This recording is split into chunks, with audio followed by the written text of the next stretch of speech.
Good morning mga katil. So dako ako ang kalipay mga katil no. Nay usa ka nag-comment sa tuwa nga ingon pa siya kamo na lang ibasa no. Ibutang ra nako dira sa ibabaw ug unsa iyang comment diri kanako. So kato iyang comment mga katil. Ingon pa siya nga bisan dako daw kay akong tiil malipayon gyapon daw ko no.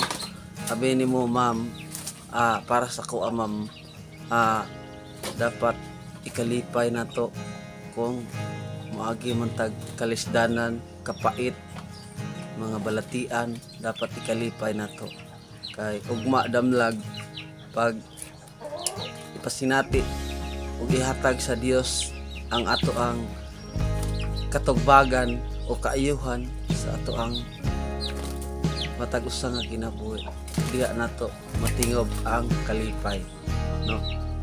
Muna nga basig matingala mo grabe sa ginaana imong gibati katawa lang ka lipay lang ka nganong ako nang gibuhat tungod kay ako nang gibuhat para dili ta maditris mga katiil no sa ato ang sitwasyon sa ginani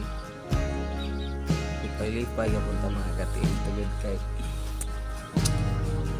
dili ta magpadala kana lang no. God bless sa imuha ma'am. Ang Dios magapanalangin mga giyang karon. Bye bye.